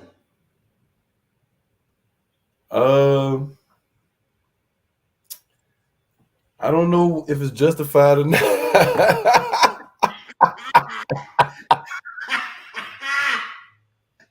See, this is how we get caught up. But no, I ain't caught up because I ain't wondering if it's justified or not. I ain't asking myself no questions. That's what I ain't talking about, like confused. I said caught up because you're right. Yeah, I feel you. It's not. I know it's not just. I know it's not legal. Right. I don't know. We got to talk about. I know we talked about legal and justified, kind of. You know, it's not legal, and that's not justified because he didn't do physical violence to her. I know. But he did violate her. Yeah. Now he needs to be touched. Yeah. See, he's lucky if it happened within this year. You know why I'm saying he lucky? He real lucky, and I'm gonna say he probably stand a good chance of not dying. He gonna get hurt. He gonna get beat. He gonna get beat damn near the. Yeah. I'll say this: if we all out, you over there, you talking with I can both like y'all joking, and a motherfucker lean over, and I see him kiss your daughter. I'm gonna start fucking him up. You're gonna be like, what the hell is going on? I'm gonna fuck him up. Nowhere in the world am I thinking about killing him. Right. But in fucking him up, if he falls and his head hits the chair, I'll be like, let's pack it up and go, y'all. We'll watch this movie later. And then I tell you why I did it, right? Right. I could see that. Yes, a mother deserves something. He violated your child. And any people, I love children, I love their children too. If they violate around me, well, it's a price to pay. That price could lead to their death, though. Right. Let me say that I feel the same way. If it was one of our kids, I would just naturally start beating the shit out, and I would just be thinking I'm gonna beat the shit out this motherfucker. But if not it's like my right, but if it's my daughter and you kissed her, I'm gonna be thinking I'm gonna kill this motherfucker. And I hope y'all don't let me. That's all. I'm gonna keep it real. I'm gonna keep it all the way focused. I'm gonna kill this motherfucker. I'm gonna kill this motherfucker. That's what I'm gonna be thinking. I ain't gonna even lie. Then I'm gonna start thinking, oh shit, I can't kill this motherfucker. I can't kill this motherfucker. That's also why sometimes shit happens. Your comrades should step in. Yeah, you need your people. That's why. That's also why I don't go places by myself like that. Right. For the opposite reasons of other people might think they don't go by themselves. Right. Yeah. I need somebody to be like, yo, whoa. That's what I need. I've had from my past, you know, I'm trying to really be a lamb, better man, if you will call it that. A lamb. The lamb. I'll go off the rails sometime, and I'll call different folks, or talk to the folks. Say, well, was that too much? Because I don't ever want to make that move unjustified. I'm pretty good and experienced, but I'm a human, right? I can make that mistake and get emotional, particularly when it's dealing with things or people I love, and go too far. So I always ask, and that's why you shouldn't be by yourself. I used to loathe that song. I drink by myself, smoke by myself, do everything by my goddamn self, for real. By my goddamn self. That was ridiculous. You should not be out here by your goddamn self with no checks and balances on your ass. Mm-hmm. That's why a lot of these people, they out here and they got some knowledge, but no checks and balances because they're not part of any organization, and they'll start calling themselves the goddamn Prince of Pan-Africanism. Mm-hmm. And doing dumb shit. They'll start saying they the rebirth of Malcolm X and shit like that. No checks and balances. Because there ain't no checks and balances, But anyways, on you, Belay. All right. Some training focuses on rationales for killing to overcome an enemy that threatens your way of life, to stop someone from abducting you or your children, or simply trying to stop a murderer from killing innocent victims. Here are 3 things to do to develop your killer instinct. The first, train your mind. It's not the tough, realistic, and demanding training that builds killer instinct.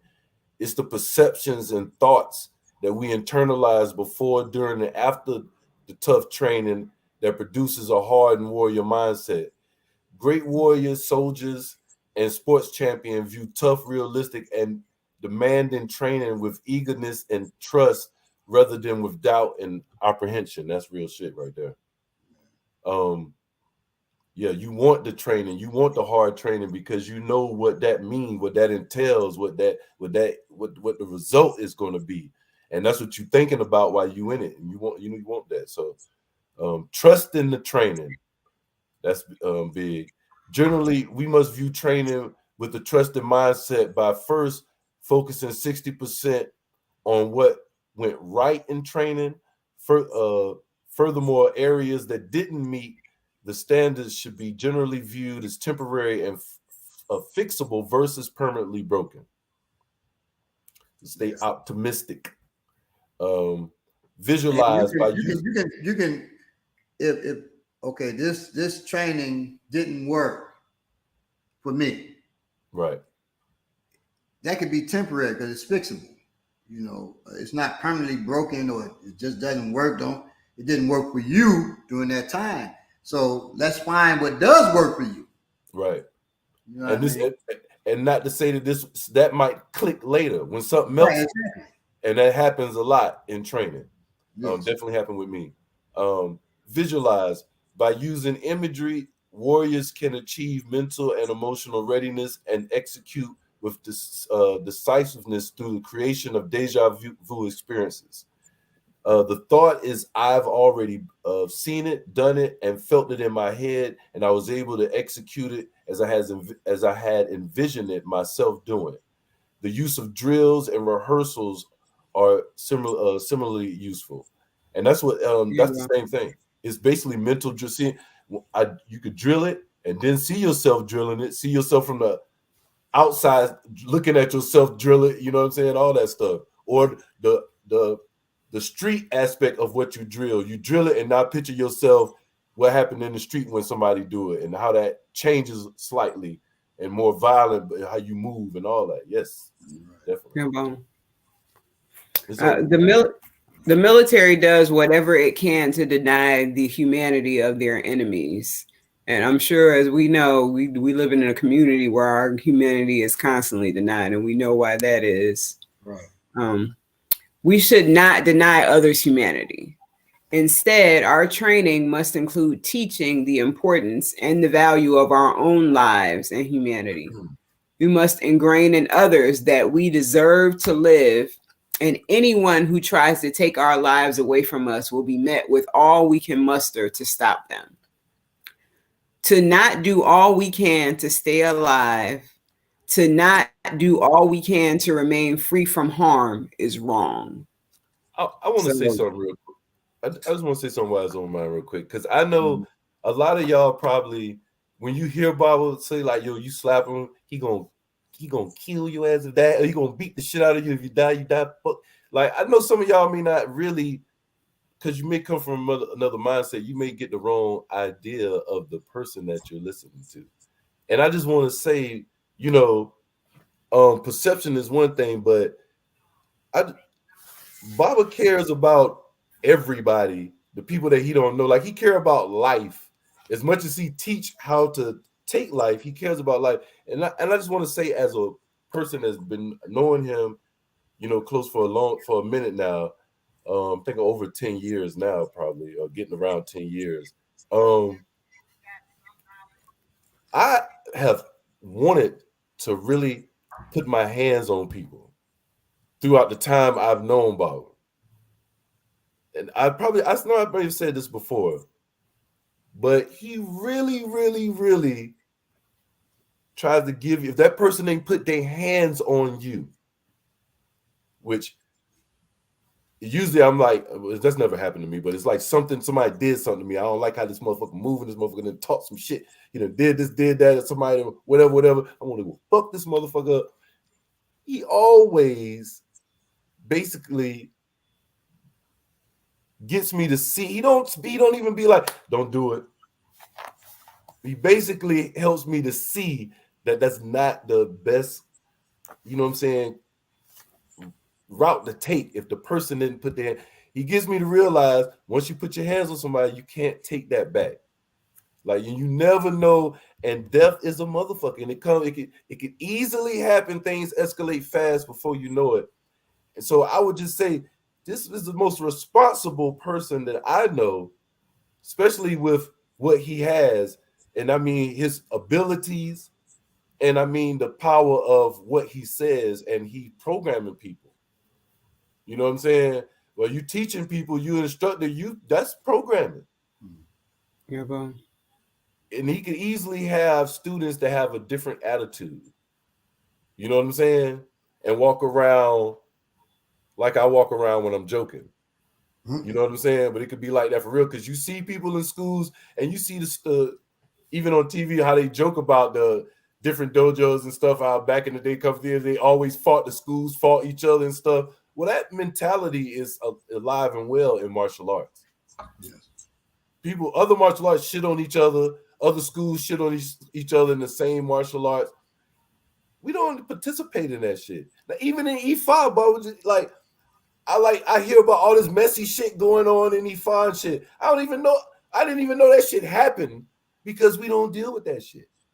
You know what I'm saying? So I just want to thank you for that, Bob. I want to thank you for the way your mentality not being what a lot, because I know how people is when they come to me that don't know you. You know, they just think because they never been around somebody to move like you. They have this ideology that's just ridiculous. You know, so it's like we think like we know superstars that we don't know shit about what they do when they off camera. We basing everything on a movie. You know what I'm saying? So yeah, I just want to say that. All right, I'm good. I'll say this. You know, if I'd be rich if I had $1 for every time somebody said to me, from doctors that I go to see to whatever, oh, you're a martial artist? Don't kill me, don't hurt me. And I always say I'm a martial artist, not a psychopath. Right? But their mind believes that you walking around want to hurt people. I had this one guy used to always describe me. He thought it was exciting. He thought he was big up in me. He said, you know, when Balagoon walks into a room, he looks at all the people and figures out, you know, the ways he could kill them. I said, excuse me, hey, I don't do that. Like, no, hell no, I don't do that. I don't walk into no room thinking, okay, I can kill this guy like this. Number one, you can't do that because all kinds of factors can come in. You have to disclose what's going on, right? You imagine things stay still like, and you in the Matrix. Right, exactly. I'm like, dude, you can't do that. And who the hell wants this? You know, I'm gonna kill this guy. I'm gonna kill this guy. I'm not thinking about killing nobody. Unstable. Right. But if you make a move where I have to do what I have to do, I'm doing what I have to do. But there was no thought a second before I had to do what I had to do that comes up where I'm gonna kill somebody. Right. You know, that kind of stuff, you know, but so I appreciate it, Belay, but you know, that's always gonna be out there for all of us, that people are gonna make these assumptions. They always come to me too. I know you can't. I know you wish a motherfucker. I know you could wish you could. I know you can't wait for a motherfucker. I can wait. Yeah, I can wait. Exactly. I can wait. You can't wait till a motherfucker. Yeah, I really can wait. And I hope it never happens. Yeah, people like, what? When people ask me in interviews, you know, what are your thoughts on violence? I'm like, I hate violence. And you see them get shocked. Right. I hate violence. I'm just really good at it. I would like to live this life, brother, well, I could just do what I'm looking out at this ocean. I could have done this inside, but I did this so I can look out at the peace. I can see the trees. Y'all can't see what I'm seeing, right? But I'm like, this is beautiful and it's peaceful. That's how I want to live. I wanted to be. I'm not sitting looking at this like, man, I could drown a motherfucker in that ocean. I mean, it's crazy shit. You know, I slam their head on the rocks right there. Then I jump in the boat and move out. Tell my family to jump in the boat and we leave. And we take the boat out to the ocean to an island. Man, I'm not thinking like that shit is crazy, motherfucker. Now, if something should happen, are plans in place for myself and my family? Yeah, of course. Right. But boy, I pray those plans never come into fruition. So number one thing in taking life, man, is just understanding it can happen where you have to do it at any time. Pray you never have to do it, but when you have to do it, do that shit right. Before training with you, maybe I did like this because this has been a long time ago. But maybe before then, maybe even I'll say around my 30s or whatever. Maybe I did envision beating somebody ass real bad in the street. Somebody grab me, I'm gonna do this and beat the shit and have all this envision, and that would please me. Or maybe when I first started training, the envision of me whipping somebody ass real bad in the street really pleased me. Or killing somebody maybe please me. The most pleasing thing now, martial arts or fighting wise, if I was it's two things: me touching hands with you and you just being impressed, and me not feeling like I'm looking stupid. That's one. Or that you making me look stupid as soon as you want to. You probably gonna always be able to make me look stupid, but not so easily. If you got to work to make me look stupid, that's one feeling I'm gonna feel good about. And getting stuff off on Akinbola, you already know. Getting stuff off on Akinbola, that would make me visualizing that. I get more pleasure out of it. I don't think about whipping nobody. I think about stuff like that now. Maybe my technique looking good in class, and Akinbola saying, "Oh, good, bruv." That's the kind of shit. When I do that with Akinbola, when I'm trying to hit him with some shit, he's responding right. And fast. And I'm sure you've seen that. He'll always go for the back on this side, right? And I stop that shit. And finally he go for the back and my hand coming and I don't even know if anybody knows it but him. My hand coming, he went that way. And that is what made me happy. That is when I was pleased, like he's starting to adjust himself now. He ain't hesitate on that. Right. Okay. I can catch you on this side, but he knew that was. So now he coming here, and that's the whole thing. Okay, it may take him a couple years to get that. I can do it, and then we right back into the same place, right? I did it, and this was a few months ago. I did it. Boom. And he went the other way immediately. Yeah. And that is what I'm looking for. But now you're adjusting in the middle of what's going on. You're not just sticking to, I want to do this. That's a personal thing for me. When I get that, oh my goodness, boy. When I move, oh my goodness. I envision that. Now that's one of the things I envision till I get that. I envision flowing. I think that's where I get you got to. When I was little, I was sparring with, and I would set children up, and my godmother would beat my ass. She was the vice principal at the school. When I hear that at the school, I know I'm about to catch it, right? Because I'm setting students up and say, hey, you charge me. So they charge me, and I'm suplexing them. So I'm setting them up. But this one time I was sparring with this dude who could really, he was a martial artist, so he could, he had great with kicking. And we don't do high kicks, but I decided the next time he tried to kick at me, I'm going to jump over his kick and kick him. And I pulled that shit off. But, I'm just flowing with it, right? And in the middle of us exchanging shit, I just went up. It was right there. And boom, caught him. And he stopped and said, God, you gave me, he said, you kicked me over my kick. And I wasn't expecting to do it, and that shit felt so fucking good. And I said, and we don't kick above the waist. And I was like, okay, we don't kick high, so how am I gonna get the kick over his kick? I jumped, and I always could jump high. I jumped and just threw a side kick out and kicked over his kick. That shit was so pretty, man.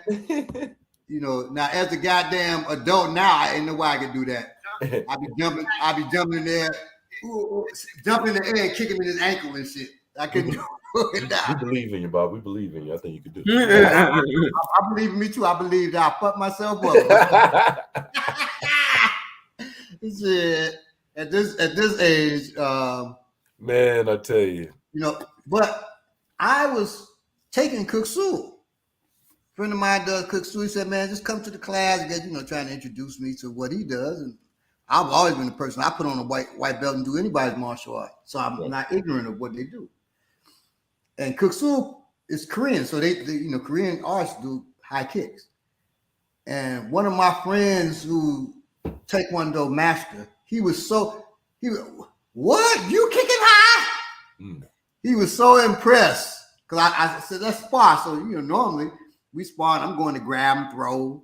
Right. You know, I'm kicking him to his legs or whatever. But he kicked, threw a round kick or whatever. I moved up, I threw an axe kick high. He said, what? He just stopped in the middle like, hold on. You throwing high kicks?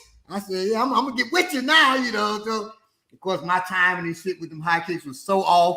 If I tried to stay within his realm, he'd have tore my ass up, you know. So I brought them kicks down after a couple of kicks because I'm throwing, you know, trying to do crescent kicks and he just moving off, throwing round kicks, catching me in the neck and shit like that. I said, oh, no, I ain't doing these high ass kicks no more. You know? So I brought it down to my own shit in my comfortable realm. But and just so you know, traditional African arts, we do elbows, knees, we do low kicks no higher than the waist, things of that nature, but mostly elbows, knees. You say, well, capoeira does high kicks. Yes, while their hands on the ground. Did you notice that? And when traditional African art, so Haitianal does high kicks in the air. Haitianal is not the traditional way of Angola. Angola of capoeira. Capoeira Angola is the more traditional African way where they're kicking high than the hands on the ground to balance itself. Right. That's in combat, that's rare. You ain't putting your hands on the ground. You got tools. You're not grounding your tools. So it's very rare, just so you know.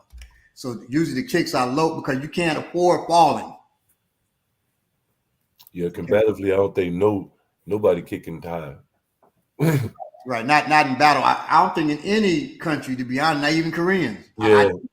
I don't think in battle they doing them high ass kicks and shit. I don't think so. You might have did them. James said, I will kick a mug in the shin now. Exactly. After watching MMA all these years, mugs ain't ready for that. Yeah, so kicks to the shin.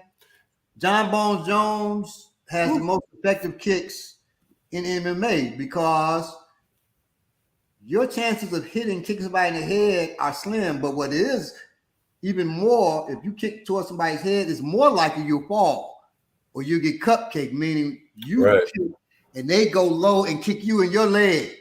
That's more likely to happen than you kicking them in the head. But those kicks to the leg, a kick to your calf, just so you know, it'll roll your ankle. Yes, it will. It's nasty. Okay, so that kick to the calf rolls your ankle. A beautiful setup, and I'm gonna give you this setup, then I'm gonna shut up. Boom, kick. You kick to the. You use your right leg, right, whether it's in the front or back. You kick to the ankle. To the calf. That rolls the ankle. When it rolls the ankle, the shoulder drops. When that shoulder drops, now you throw a knee with your left. I knew it. Yeah. So kick to the calf, shoulder drops, that opens up that liver. Now you throw that knee to the liver, and that's a beautiful 1-2 right there. Been tried, tested, and proven in and out of the ring, on the street and in the ring. Yeah. and that kicks to the on the street, kicks to the calf, and knees to the fucking liver, or punches to the liver, anything to the liver is devastating. Because when you strike the liver, you're releasing toxins in the body. Yeah. that so the liver's on your right side, just so you know. Okay. So you take your left knee and throw it. It's hitting your right side. When those toxins release, it drops you to the ground. Yeah. Or you're bent over at best, and you're throwing up, and it does all kinds of. Speaking of devastating, devastating, from our last show, we talked about the headbutt. I'm gonna post on Warrior Class IG. I showed Baba where a woman headbutted her. She caught her boyfriend cheating and headbutted him, and she didn't really do it all the way right, but she devastated him. Right. If she was in an encounter and she would have did anything else after that, she could have rocked him. But she started trying to punch, and she was doing all like this. Pulled him. Yeah. Headbutted. I'm talking about, he was like, oh, blood all over the place. She did a free headbutt. Bow. Free movement. Bow. And he, blood all over. He couldn't see, couldn't do nothing. He just pushed her away. If she had stayed in that range, boom. Yes. Instead of throwing the punch through elbows, he'd have been gone. Taking him out of here. A woman can do it. You just got to know what to do, when to do it.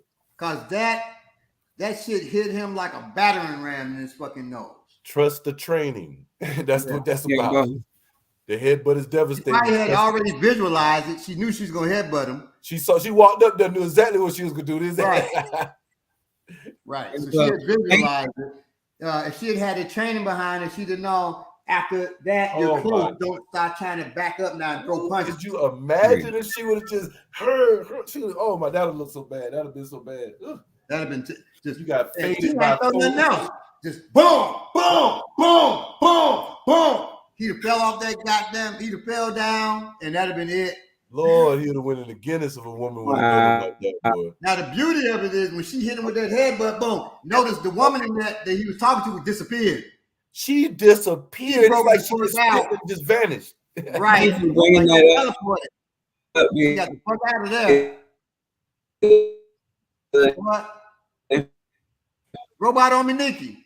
Robot Ominiki. We can't hear you, Robot Ominiki. She's like, I can't.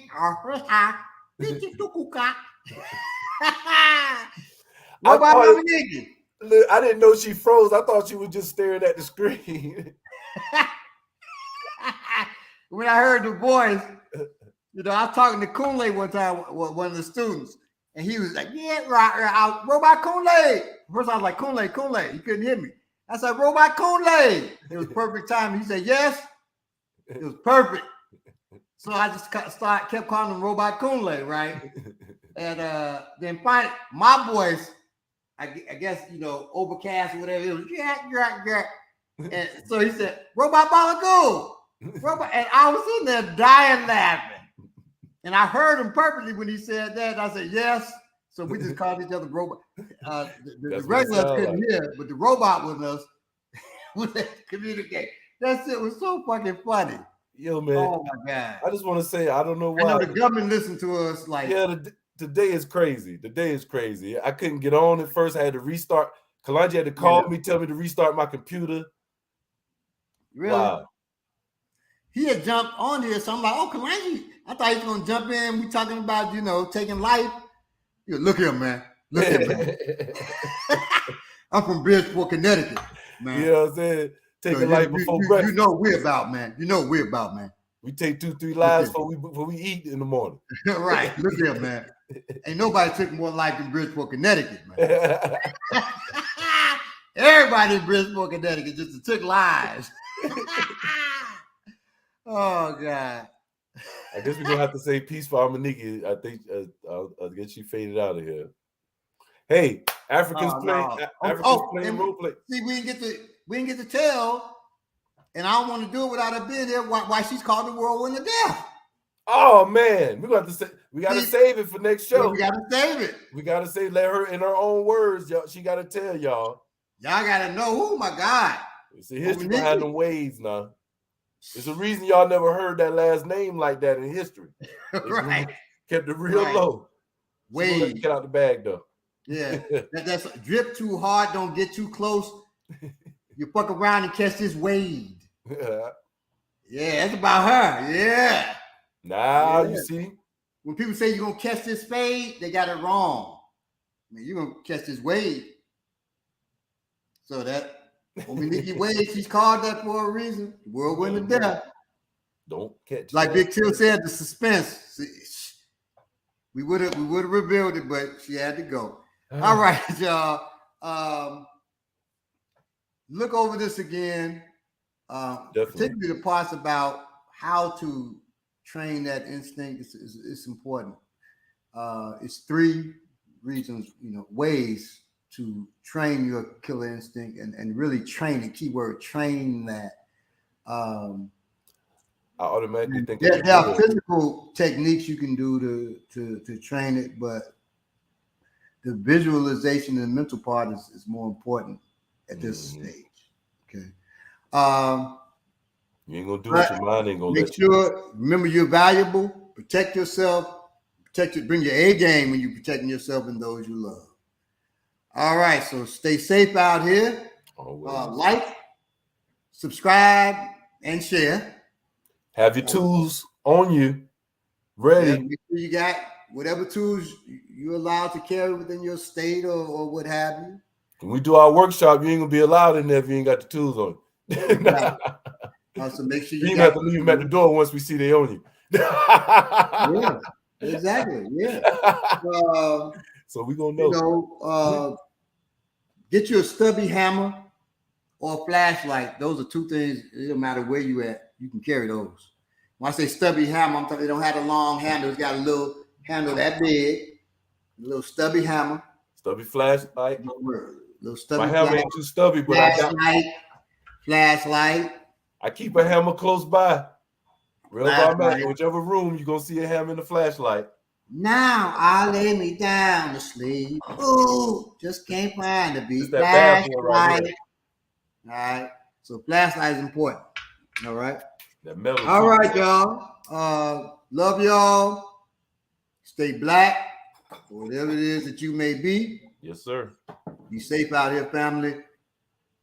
Peace. Peace. Peace for Ominiki too. Yes.